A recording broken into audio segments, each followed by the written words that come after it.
This episode is sponsored by BetterHelp. The holidays are over, the decorations are down, and suddenly everything feels a little empty. It's normal to feel the winter blues after the holiday excitement. January, February, and March are by far my least favorite months of the year. It's cold and dark, and I have to get some extra vitamin D on board. I also need to keep my regular scheduled appointments with my therapist. So if you're feeling that post-holiday funk, I definitely suggest you checking out BetterHelp because maybe it's time to talk. You might also be one of those people like me who makes New Year's resolutions and you get super motivated. So maybe you need someone behind you to hold you accountable and come up with a plan to meet your goals. BetterHelp is super convenient, totally online. You have a therapist right at your fingertips whenever you need them. So head over to betterhelp.com/wifeofcrime1 to get 10% off your first month. That's betterhelp.com/wifeofcrime1 for 10% off your first month.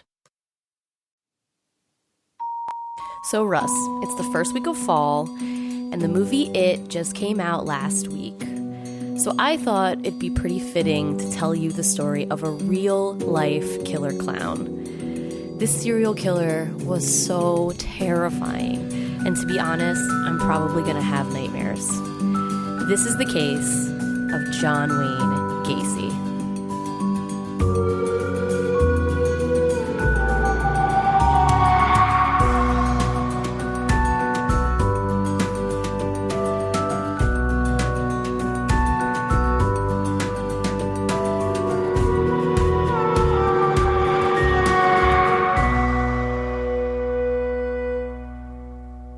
Hey guys, it's Jess. So, we are a true crime podcast, and we do talk about some pretty sensitive subject matter in our episodes. This episode in particular is going to discuss crimes against kids and a lot of sexual crimes. And although we don't go into super detail, it can be pretty triggering for some people. If that's something that's going to trigger you, then maybe you might want to skip this one. But if you think you can take it, just keep listening. Just wanted to give you a heads up. Okay, here we go. What's up, wife of crime? I'm Russ. Jess is about to tell me a story. Let's do it. Hey everybody, it's Jess. So before I start this story, I have to address a couple of things.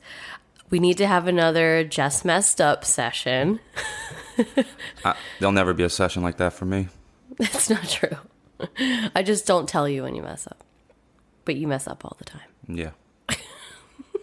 So Jess messed up last week when we were talking about Alex Henriquez, and I said that there were 40 bodies found in the Pelham Bay Park in 1988, but it was actually 40 bodies found in the late 80s, early 90s. So it spanned a few years. It wasn't just one year. I knew it wasn't that crazy. I was like, I don't live in that crazy of an area. Yeah, so it wasn't just 1 year. It was over a few years. I don't know. I must have wrote it wrong in my notes, but I'm just clarifying so everyone knows that I messed up and I fixed it. So it's all fixed. The other thing I wanted to talk about was, really quick, how do you feel about the new season of American Horror Story? The slasher one. It's okay. I never really 1984. loved slasher movies. They're entertaining, but I don't love them. And it's cool. It's going to be a little cheesy. There's a little nostalgia to it. Mm-hmm.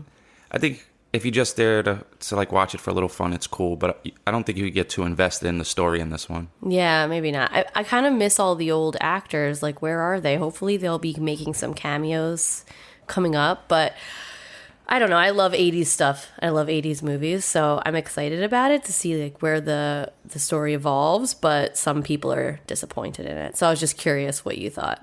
On a scale of 1 to 10, it's aight. Okay. So this week I'm going to talk about John Wayne Gacy. And we've been asked by a friend of ours to do this a few times. And I kept saying, no, it's not the right time. I want to do something other than serial killers, blah, blah, blah. But I figured it's the first day of fall today, the day we're recording. It's the first day of fall. It's about to be spooky Halloween time. And the movie It just came out. The second movie, It, just came out last week. So I thought might be a good time to talk about John Wayne Gacy, a.k.a.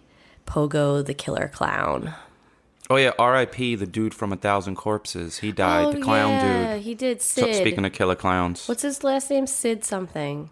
I don't know any actors' names. He's just a killer clown. Oh, well, his name is Sid. He was 80 years old, but he died today, right? Yeah. R.I.P. I saw it on Sid. social media. It was last night or today.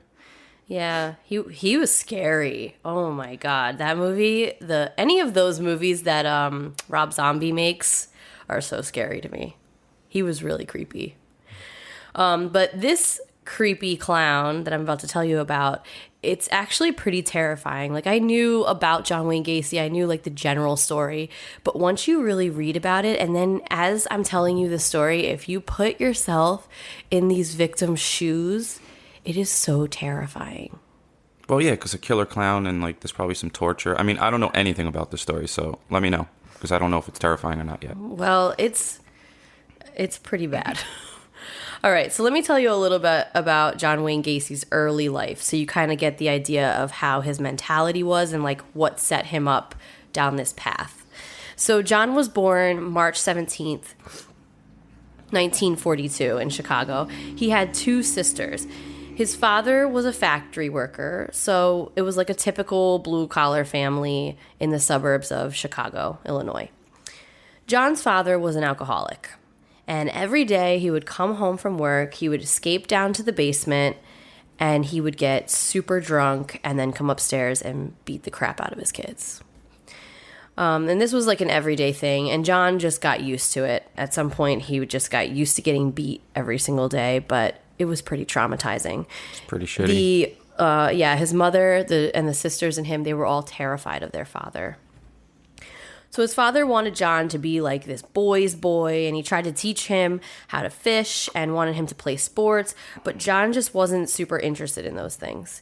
And his father would constantly ridicule him, like at home and in front of neighborhood kids. He called him a sissy. He said he didn't want him all the time. He said he didn't want him. He wanted a different son. He even compared him to other kids in the neighborhood in front of them. And he would say, Damn. I wish these boys were the son I was given and not you, in front of all these kids. So when John was like in elementary school, he was wrestling around with some boys at school and he passed out. And they found out that he had a congenital heart defect. And now he was told that he wasn't allowed to play sports from this point on. Like the doctor said, you're not even allowed to play because you could drop dead because of this heart condition that he has. So his father, instead of like having any type of sympathy for him, he still called him a sissy and still ridiculed him even after this diagnosis. And according to John's sister, his father, like the beatings increased after this diagnosis, Damn. which is crazy to me. Like, how do you beat your kid when they have a heart condition? It's so terrible. So John would watch his sisters get beat, and he couldn't take it anymore as he started getting older, becoming an older boy. So he started taking the beatings for his sisters. And so anytime they would get in trouble, he would take the beating for them. How would that happen? Do you say, hey, Dad, don't hit them, I'll take it? Yeah, That's like he would weird. jump in front of them, and because his dad had like this switch, and he would jump in front of them and just take the beating. It's an honorable dude. Now he stopped crying anytime he got beat because he was so used to it at this point, and it made his father even more mad, which also made the beatings His father's get the sissy. worse. Yeah, his father was a terrible person. So when John was like 12, 13, he joined the Boy Scouts, and he finally made a lot of friends. And you know, this was a time where he started making friends. He was outside. He was going on trips with the Boy Scouts, and he really started feeling like he belonged and he was, you know, in part of a community, because before that he kind of felt alienated, and especially because he couldn't be active with other boys because of his heart condition, he just kind of was lonely. Damn, just turned to a little fat dude sitting in the house then. Yeah, so now he's with these Boy Scouts and, you know, making friends, and his life is going pretty good. But as he started going through puberty and becoming a teen, he realized that he wasn't attracted to girls, that he was gay, and that he was attracted to other boys and men. Oh, his dad's really gonna beat him now. Well, this was the 50s and 60s. It was completely socially unacceptable to be gay, and he couldn't act on it at all. So he kept it inside. He didn't tell anybody. And then when he was about 14 years old, his best friend was over, and he finally confided in his best friend. And he said, I keep a pair of my mother's underwear and a bra in the closet, and sometimes I put it on and I stand in front of the mirror because I think I should have been born a girl. And so he talked about this with his best friend, but he never mentioned it again after that. They remained friends, and I watched interviews with his best friend, and he was like, honestly, he was my good friend. I didn't think anything of it after that. We spoke about it once, and then we never talked about it again. And John never tried to act on anything with any Good for boys. that kid. Yeah, he was a good friend, right? I mean, I would have made fun of my friend if you wear your mom's underwear and stuff. Yeah, but he was very confused about Still his gonna make fun of you. It's still weird and funny. Well, then you probably wouldn't have been as nice of a friend as this kid. We made fun of lesser things that aren't even that bad. Well, this kid was a good friend, in my opinion. And, yeah. So But he was a good friend. Yeah, he accepted him for who he was. Guess I wasn't a good friend. You weren't. So he was... He was very confused about his sexuality, but since it was the 50s and 60s and he grew up in the type of house he did with his father ridiculing him all the time and not accepting him at all for who he was, he decided to hide it, and he became like a very charming boy with the ladies, and he started dating all these girls in high school, taking them to dances, and, kind of became a little bit of a ladies' man in high school. Gay dudes always hang out with the most girls. They do. We love gay boys. I love gay guys. They're so fun to hang out with. I remember there were kids that were like, I don't know if this is all acceptable, but they were feminine as a kid, and we didn't know if they were gay, but they always hung out with the hot girls. Like, man, how does he hang out with all those hot girls? Well, there you go. Well, in this situation, he was dating these girls because he was hiding the fact that he was gay. So he started falling behind in school, like in his late part of high school, like junior, senior year. He was really sick with his heart condition. He kept going in and out of hospitals. So he was falling behind in school, and eventually he ended up dropping out of high school. And this made his father furious. His father called him a failure. You're dumb. You're stupid. You're never going to amount to anything. But now he's, 17, 18 years old. And he's like, I'm not taking this anymore. I'm moving. So he packs. I thought he was going to jap him. No, he didn't. He packs his stuff and he moves to Springfield, Illinois. No, he never kills his father. What? His whole life he's seeking his... You'll see what happens. You'll see how the abuse turns into something just so crazy, and how abuse can really affect somebody later on in his life. So anyway, he was like, you know what? I'm 18 years old. I don't need this crap. I'm moving out. So he packs his stuff and he moves to Springfield. He became a shoe salesman, and eventually he got really involved in local politics, because one thing that that he realized is he's really charming. He has a great personality. People really like him. Like so me. He's not... I don't know. You're somebody who people either really like you or really don't like you. I don't know if there's people who are in the middle when it comes to you. You're not a very charming, everybody loves you. You either people love you or they don't. It sounds like you don't love me. No, I do love you. I'm one of the people that love you. She tolerates me. No, I love you. Shut up. So anyway, he became part of local politics because he's really charming. He's one of those handshaking guys, haha. So he became part of the Junior Chamber of Commerce and started meeting all the local politicians. And meanwhile, he's, the shoe salesman. He has a really good life going on. In 1964, he married his first wife, Marilyn Myers. He really hid the gay thing then. He got a wife and everything. He hid it for years. So he married Marilyn Myers, and, she came from a lot of money. Her dad owned businesses, and John saw this as an opportunity to better his life, and he saw it as a way to get ahead. So I don't know if he was in love with her. He probably cared about her, but he wasn't necessarily in love with her. He kind of saw it as a step towards making his life better. He got a sugar mama. So eventually they got pregnant, and John was excited to be a father. She got pregnant. No, people say they got pregnant. Huh? She got pregnant, but when you talk about women getting pregnant, a lot of times people say they got pregnant because it takes two to get pregnant. That's stupid. It's not stupid. It's something everybody says. For the record, I'll never be pregnant. That's not what it means. She got pregnant. Go ahead. And John was really excited to be a father. But his urges for male attention were coming back to the surface, and they were coming back really strong. So he began flirting with one of his male coworkers. And on the night that his wife was in the hospital in labor, John was at a bar getting drunk with this male coworker. And he ended up going back to the guy's house, and they had sex. And the next morning, this is all while his son is being born. The next morning, he rushes to the hospital and, sees his wife and his newborn son, and he pretended that nothing happened. But this was the first sexual experience that he'd ever had with a man. And, after thinking about it since he's 12 years old for that many years, this was the first time he acted on it. It kind of opened the floodgates for him. So John was a very good father. He treated his son really well. He wasn't like his father at all. He was very nurturing and loving and affectionate with his son. And at 24 years old, at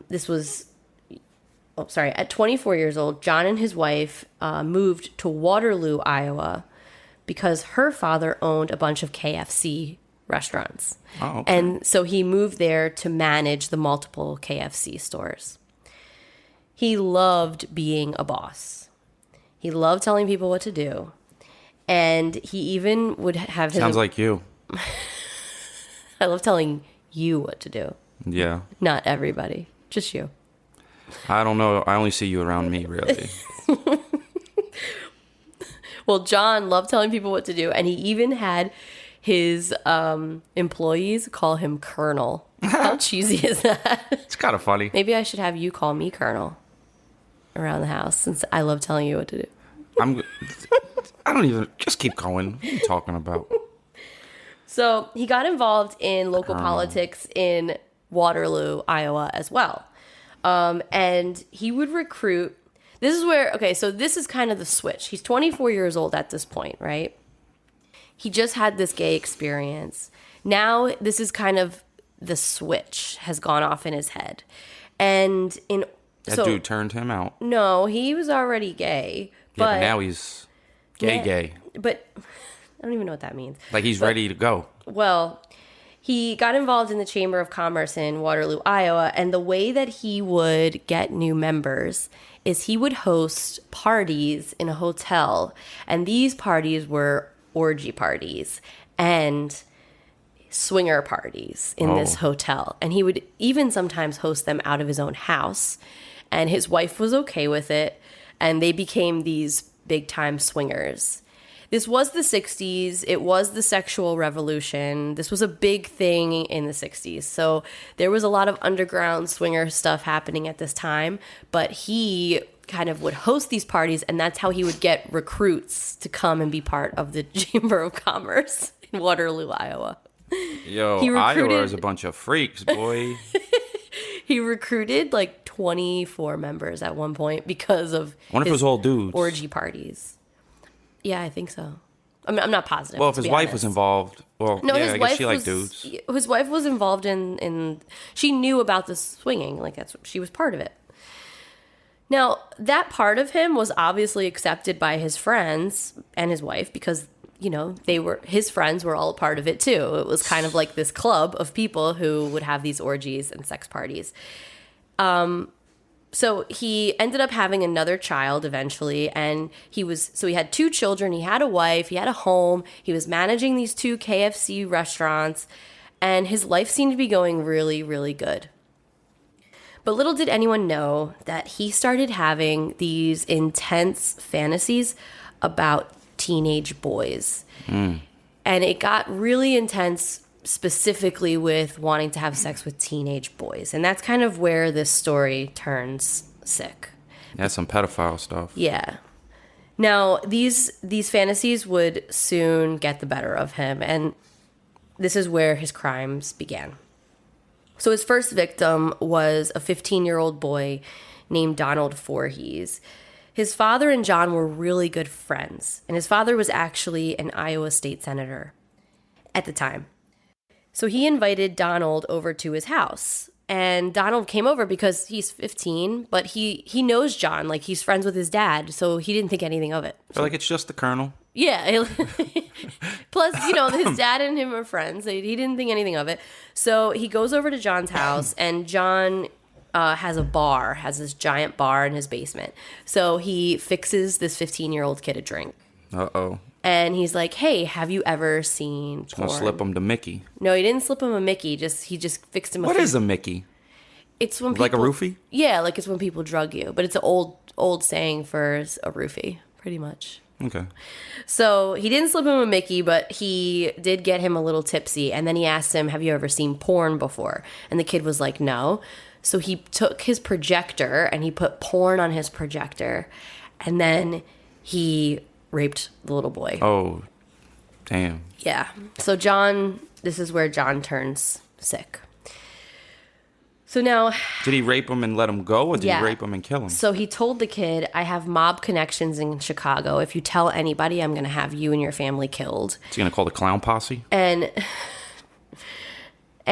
he paid the kid $50 to not tell anyone. So the boy was a mess. He was like an emotional mess for a while. And his parents noticed, like, something is wrong with you. What's going on? And he wouldn't tell them. He was scared. And then finally, after a few months of his parents constantly asking what was wrong, he told them. That's good. They pressed charges against John, and he went to jail. So at first, John completely denied it. He was like, no, I would never do anything like that. You can even give me a polygraph. I'll pass a lie detector. And he failed it. Polygraphs don't even work, but I guess... Well, he failed it, so it doesn't matter. They work sometimes. They work on the Maury Show. They do work on the Maury Show. So after this whole thing came out and he got charged, other boys started coming out and saying that John had been inappropriate with them, had made weird comments, had made them uncomfortable, but they were too afraid to say anything before this moment. So, of course, in this town of Waterloo, he was no longer the popular guy. It totally changed him. How long did he go to jail? So he got a 10-year prison sentence. He took a plea. He got a lesser charge because he kept saying that it was consensual. But he took this plea, but he got a 10-year prison sentence. He was very popular in prison. He became the head cook. And everyone loved him. He had all the boyfriends he could desire in there. No, he didn't actually, Russell. Listen. He was popular because of his food. Because in jail, the food sucks. He was the colonel. He was probably making some good-ass fried chicken in jail. He was making food, and all the prisoners loved his food because he spiced it up. I was watching interviews with some of the old inmates, and they were like, when John cooked, it was the best because he used spices. They never had spices at all in prison. Wonder if they called him the colonel. So I don't know. So he became like super popular with the inmates in jail. And this is where, this is how he is. He's charming. He loves being popular. This is his element. I thought they would get him in jail because, like, they don't take kindly to children. Yeah, they don't. People that do things to children. I was surprised about that too, but I guess because what he brought to the table was vastly improving their food, they probably cut him some slack, I guess. I don't know. But in 1968, while he was in jail, his father died of liver cirrhosis. And John, John was convinced that his father died of shame. And so this kind of switch went off in John's head, and it turned from this sexual fantasy to rage. And I think I hear Biggie snoring in the background. That's our bulldog. I hear he's snoring really loud.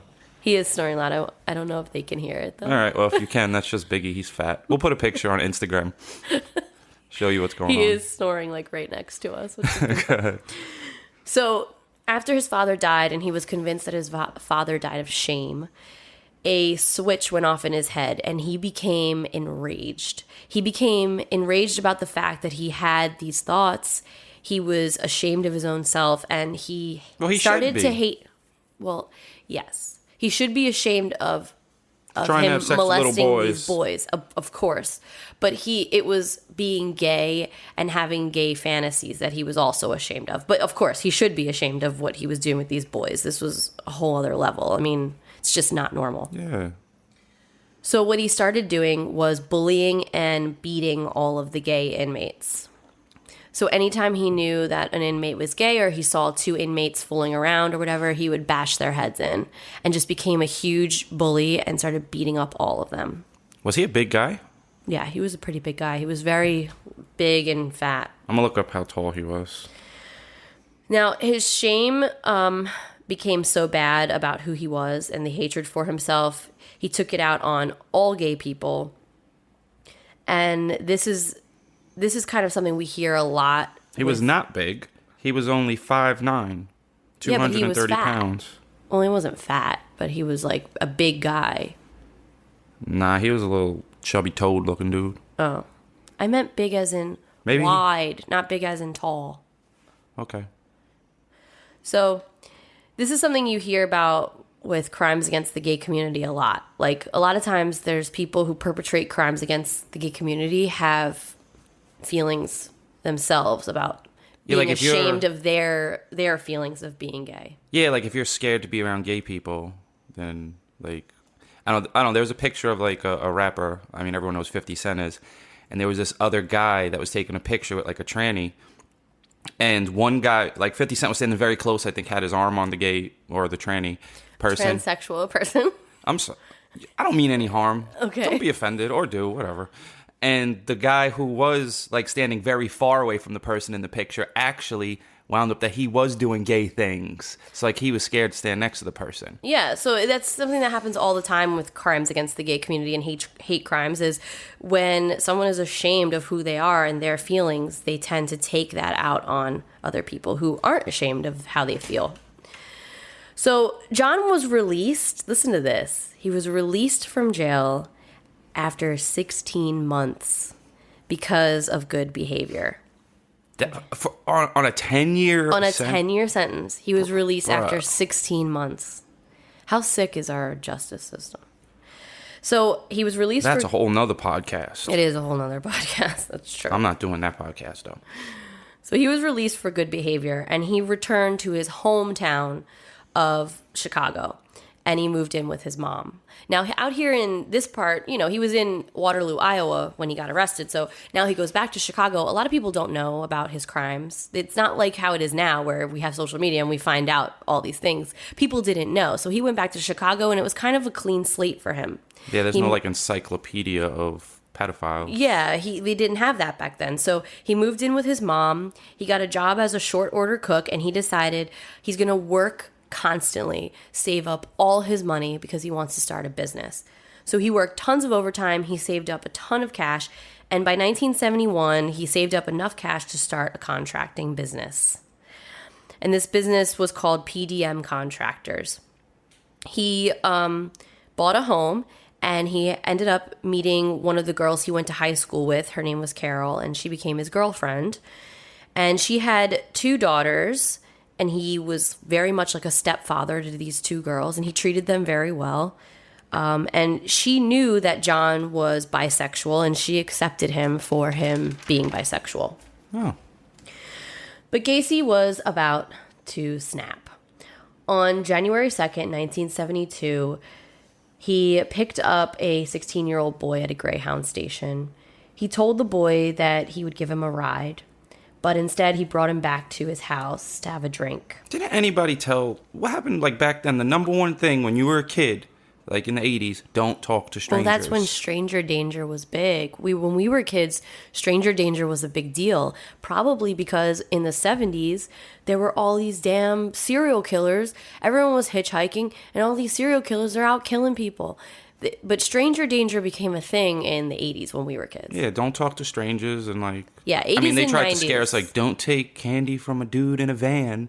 Well, Like, I don't know. it's true, though. I wouldn't take any candy from somebody. I think that trick would only work once. And then people are like, what? Candy in a van? Get out of here. Well, back then, in the early 70s, there wasn't stranger danger. Everyone just assumed that everyone was doing the right thing, which is scary. No, people are bad. Well, not everybody's bad, but yeah. There's Everyone's a lot bad. of bad people out there, but back then they didn't I don't trust no one. know about it. So he brought this kid, the 16-year-old kid, back to his house instead of giving him the ride to wherever he wanted to go. And he had sex with him, and then he stabbed the boy in the chest. So this was his first murder. After he killed the boy, he buried him in the crawl space in his basement. Well, that's going to stink in your house. Yeah, well, just wait.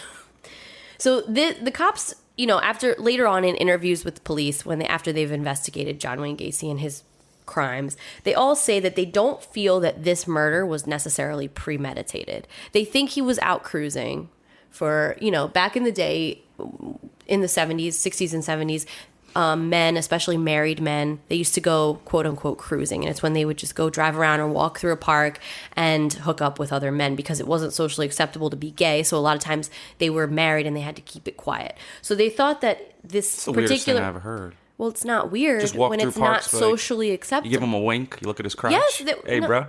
No, it's not a funny thing. They really used to have to do that because they had to hide who they were. They weren't allowed to be this. So it was, in a lot of states, it was illegal. So you weren't allowed to be who you were. It was illegal to be gay? Yes. You go to jail?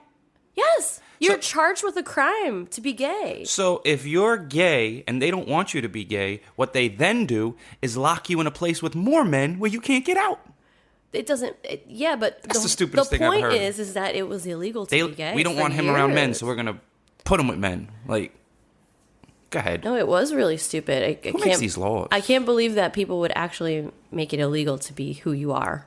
I don't care what no one does. Just don't bother me. So, a lot of cops believe that this was not premeditated, that he didn't plan to kill the kid, that he was just out cruising, and then once, the actual act happened, he killed him, and then he got a huge power trip over it. And they believe that this also related to the fact that he was on this bullying and beating up gay people because of his father's death and all that stuff. So, but once he did kill this kid, it was like the floodgates opened and he just became this murder spree serial killer. So John and his girlfriend ended up getting married, his girlfriend Carol, and his girlfriend and two daughters, well, his new wife, and two daughters moved into the house. A few months into the marriage, though, it started falling apart, obviously, because how can you keep a healthy marriage with that stuff going on? So in 1975, he invited over a young employee of his contracting business, and he told the teenage boy that he had a magic trick to show him. Oh, my goodness. He put handcuffs on the boy, and he was like, I have this magic trick, let me show you this trick here. I got to put these handcuffs on you. And then after he was handcuffed, he said, he pulled the key out of his pocket, and he said, the trick is you have to have the key. How scary is that? And then he tortured the boy for hours and hours, and then strangled him and killed him and buried him in the crawl space. I'm glad I'm antisocial. It probably kept me alive. Like, come house for this magic trick. No, I'm good. True. So Gacy was now living this double life. He was a successful businessman. He was into local politics. Did he bury this kid he kept burying this kid in the crawl space too? Yeah. So he also started volunteering at a local children's hospital, and he dressed up as a clown named Pogo the Clown. He did it for this local children's hospital, and then he started doing it for birthday parties. So he used to say that... Probably to get boys and kids, right? They're like clowns back. I don't think so. He would volunteer at these little child parties, but he was actually cruising for teenage boys. Like, he wanted boys 15, 16, 17. So I don't think he would standards. take any of the kids... Sarcasm. I don't think he would take any of the children from the parties or the hospital. So Carol their marriage completely fell apart, and Carol left the house and filed for divorce. He began killing more frequently. This is so terrifying to me. He would pick up these young boys at gunpoint. And he would take them back to his house, but he would be in full clown makeup. So someone pulls up with a gun dressed as a clown. And he would... You gotta run. You know what? Even if there's a gun, because obviously you're gonna get killed anyway. Run. Wow. And that's why you stay fit, so you could run. Well, he would bring them back to his house, and he would torture them and kill them with the clown makeup on. Wow. And it's just so terrifying. I can't even, like, I was just imagining it while I was reading, and I'm like, oh my God, in full clown makeup, this person is torturing and killing. Like, it's so scary. So he's driving around with a clown costume on. Pete, that's very noticeable, though. It is very noticeable. Maybe like I'm just going to work. I don't know. But none of these kids got away, right? They all died. Yeah. So it's not like anyone could live to tell, except one. There was one kid that got away. I'm looking at a picture of him now on the internet. Man, that clown suit was creepy, boy. It's creepy, right? Yep. So now one kid, Russell, got away. And this could have been the end of Pogo the Clown. So one of his teen employees, his name was David Cram.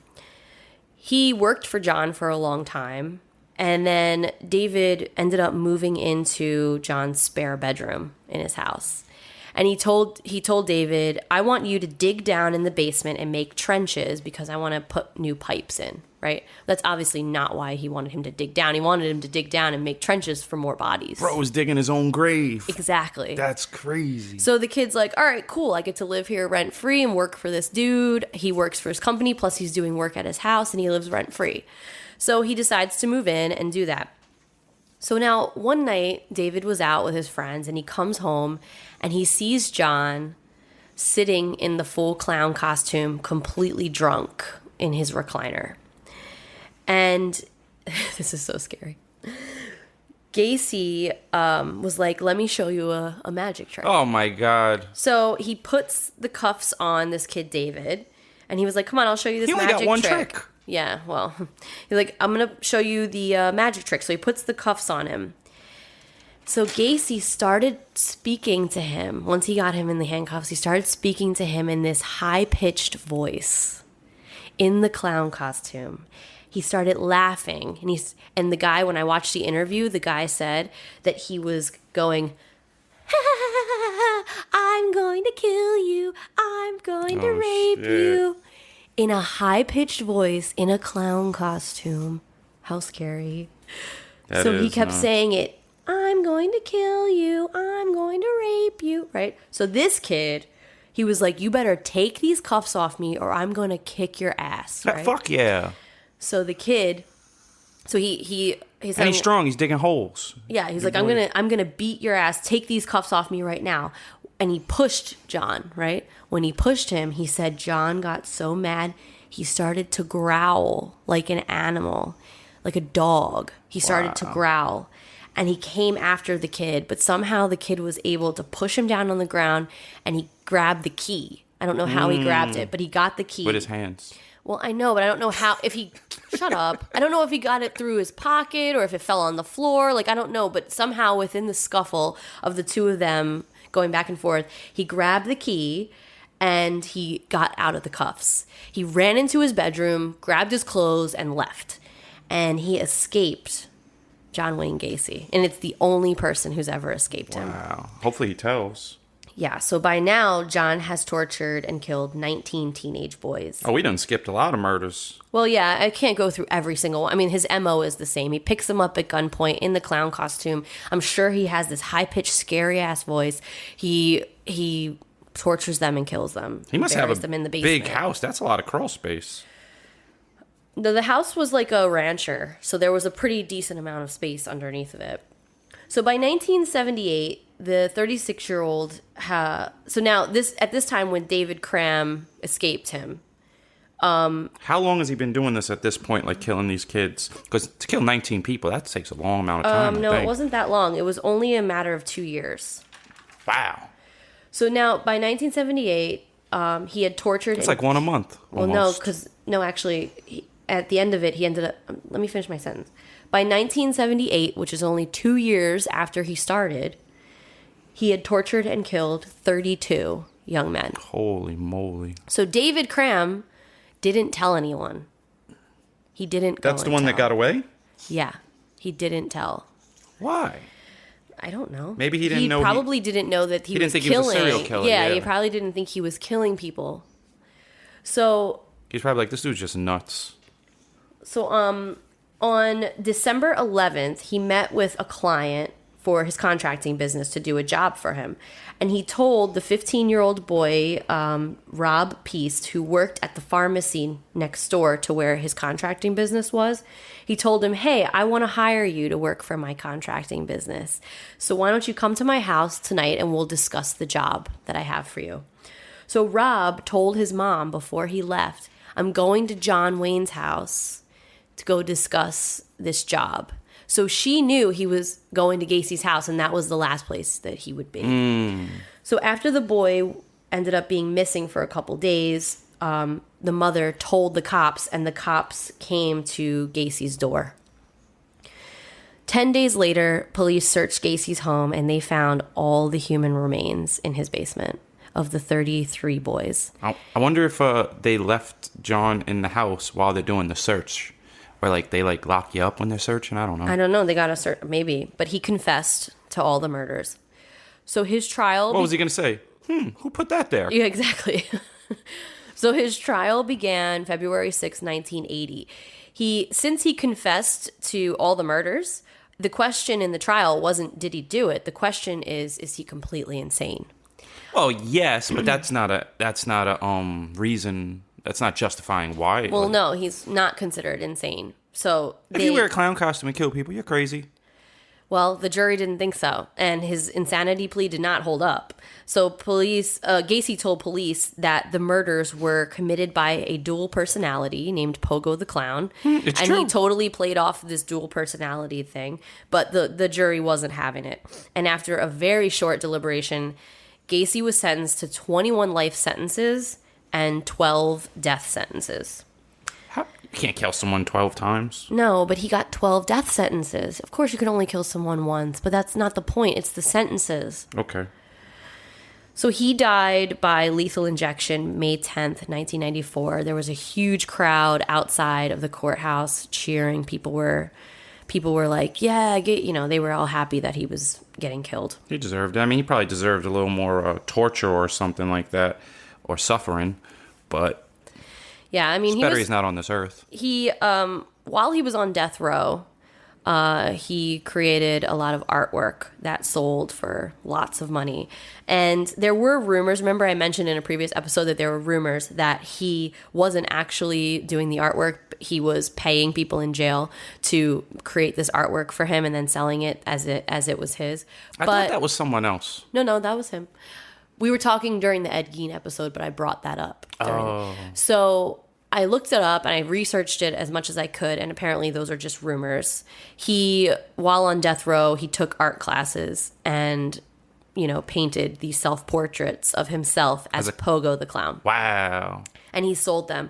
And I kind of want one of those. I don't. Don't even bring that crap in my house. But anyway, you can't because a guy bought a bunch of them. Bought a bunch of the artwork and had a ceremony where all the victims' families burned them, which is kind of nice. It's a good gesture. Yeah.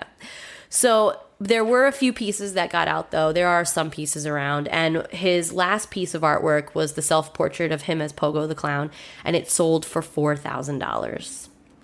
His home, while he was in jail, his home was demolished and completely bulldozed to the ground. That's good. And that is the story of John Wayne Gacy, the killer, Pogo the Clown. That's a lot of kills. You probably could do a whole series of shows on this dude. Yeah, he was scary. And then when you look up interviews and he talks about actually performing the murders, he is so emotionless and it's so creepy. Like one of the kids he talks about that he strangled, he's just like, yeah, I tied a rope around his neck and turned it into a tourniquet. And I just kept winding and winding and winding until it got so tight. And then he died. Like, he just is so frank about it, how he talks. And it's so creepy to listen to him and see him talk. But so the moral of this story to me is, if someone says, I want to show you a magic trick, punch them in the face. Unless it's your grandfather. My grandfather used to show me magic tricks. He used to do the corner trick and then pull it out of my ear. I might punch him. If it's an old person that you love, it's to do a magic trick, then that's fine. Maybe if it's your grandpa and he says, I want to show you a magic trick, look at it from a distance or leave. All right, everybody. Well, check out wifeofcrime.com for my extra pictures and content, and check out Wife of Crime Pod. Follow us on there and like and comment. Tell people about the podcast. Hopefully people aren't too offended by Russ's comments. Why would they? I don't know. See you next time. See you later. Bye.